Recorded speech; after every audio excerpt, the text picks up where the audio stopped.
नमस्कार दोस्तों, मैं के कौशिक एक बार फिर से आपका स्वागत करता हूं आपके अपने YouTube channel ocean of plastics में। दोस्तों, जैसा कि हमने अपनी पिछली वीडियो में बताया था कि आज हमारा इंजेक्शन यूनिट का जो टॉपिक होने वाला है वो है बैक प्रेशर। दोस्तों, ये लास्ट टॉपिक है। इसके बाद हम ट्रबल शूटिंग यानी प्रॉब्लम्स का सॉल्यूशन करना सीखेंगे। लगभग हमने सारे टॉपिक्स जो इंजेक्शन यूनिट पे होते हैं कवर कर लिए और उसके बाद हम मोल्ड पे जो टॉपिक्स है वो कवर करेंगे, मोल्ड्स की सेटिंग्स सीखेंगे।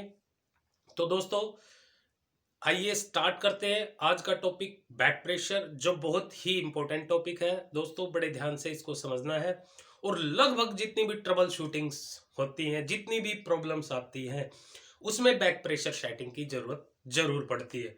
तो दोस्तों, बहुत ध्यान से इसे सीखना है और आइए सबसे पहले जानते हैं कि बैक प्रेशर क्या होता है और इसका क्या कार्य होता है।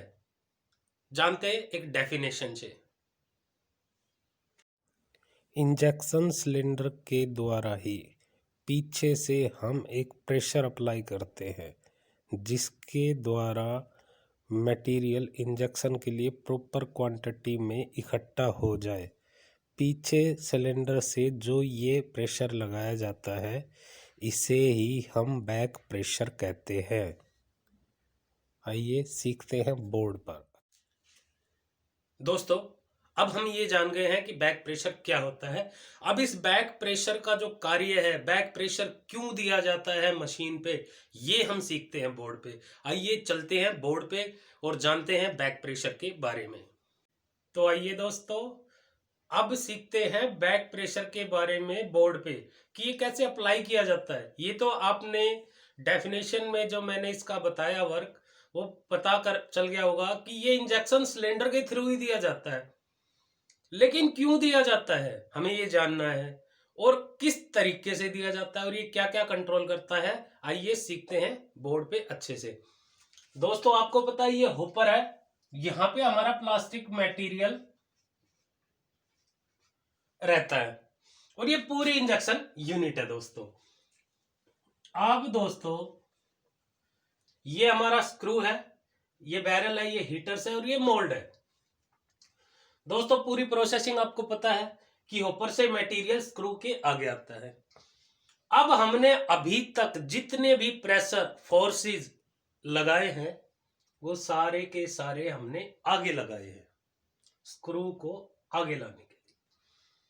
अब दोस्तों, हम कोई दूसरा मटेरियल या कलर मिक्स कर रहे हैं, स्क्रू आगे जा रहा है तो कलर मिक्स हो गया है और मटेरियल इंजेक्ट हो रहा है, लेकिन हम पीछे से कोई भी फोर्स अप्लाई नहीं कर रहे हैं।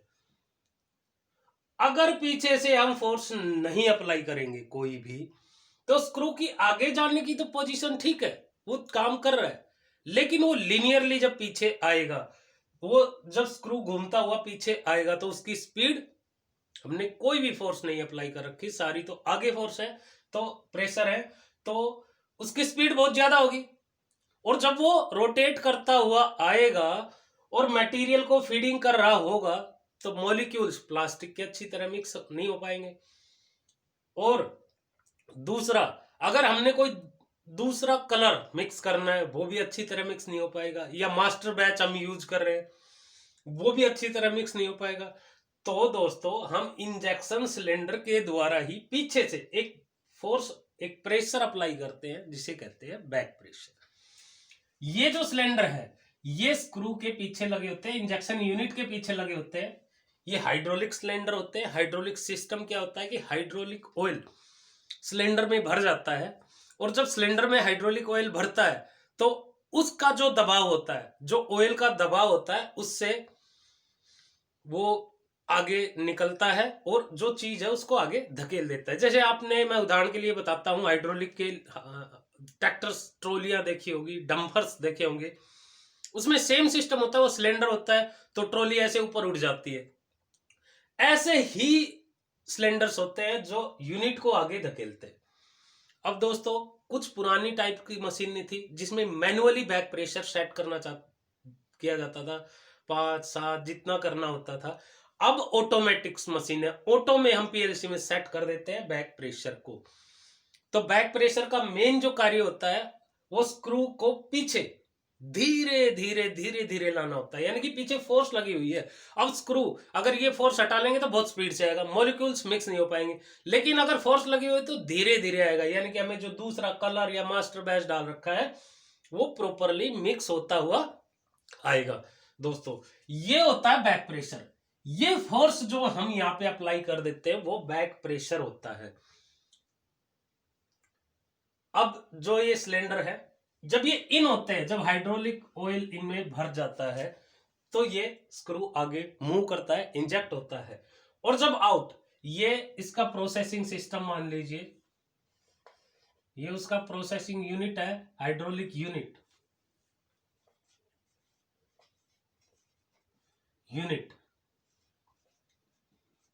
ये दोनों इससे अटैच होते हैं। इसमें वाल्व्स लगे होते हैं इन और आउट के। इस तरीके से वाल्व्स लगे होते हैं इन और आउट के।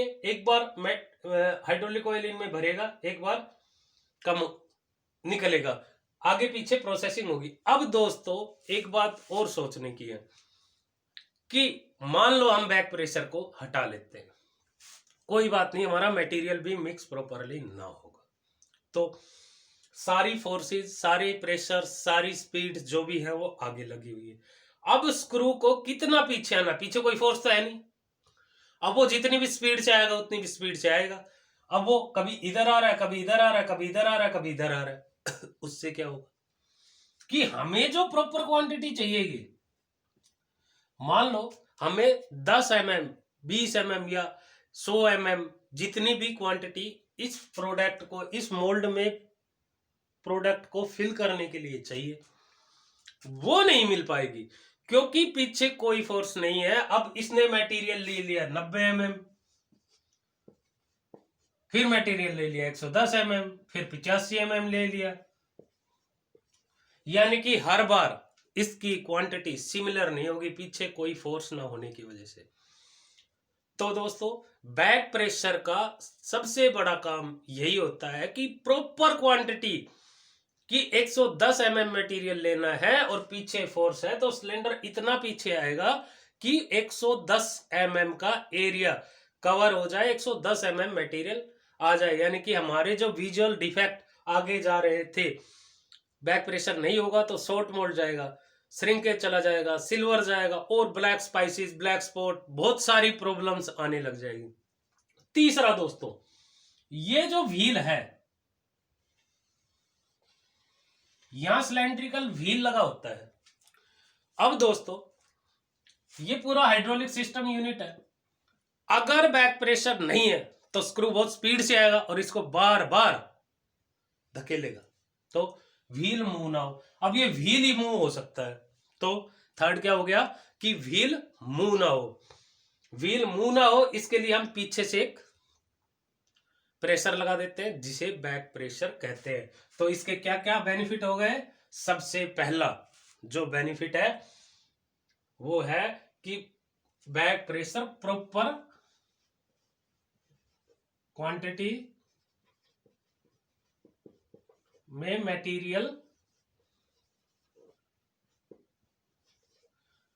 फीड करता है, प्रॉपर क्वांटिटी। सेकंड क्या हो गया? व्हील मूव नहीं हो।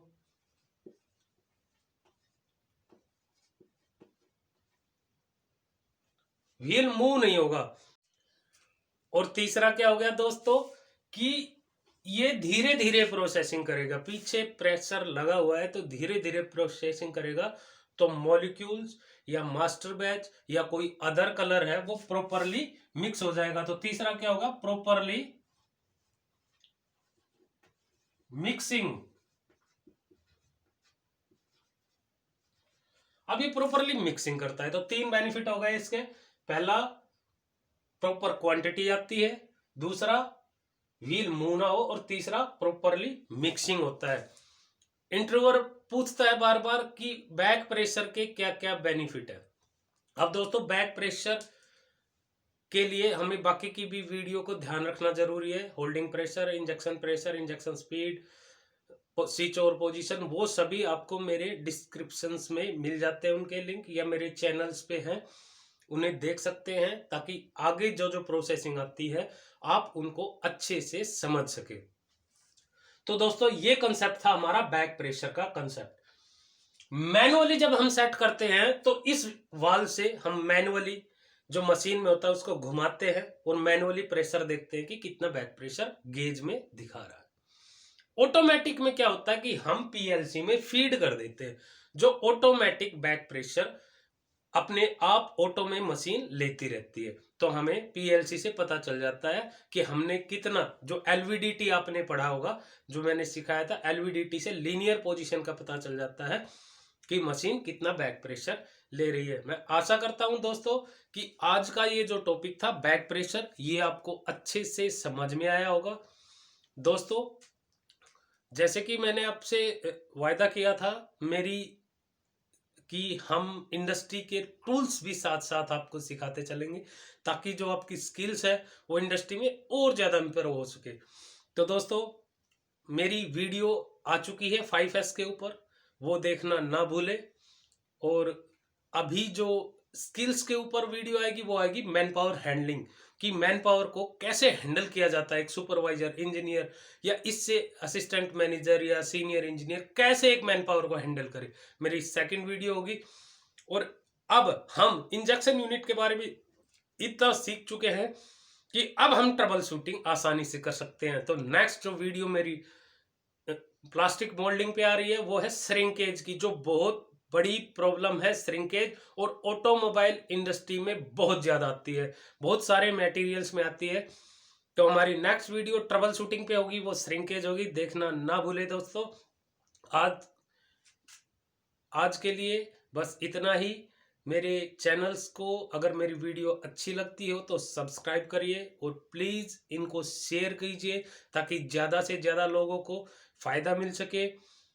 और बेल आइकन को दबाना ना भूलें। आप सब्सक्राइब तो कर रहे हैं लेकिन बेल आइकन को नहीं दबाते हैं, इससे मेरी वीडियो का नोटिफिकेशन आपको नहीं मिल पाता है और आप बार बार चेक करते रहते हैं। तो प्लीज़ बेल आइकन को ज़रूर दबाएं। आज के लिए बस इतना ही। नमस्कार।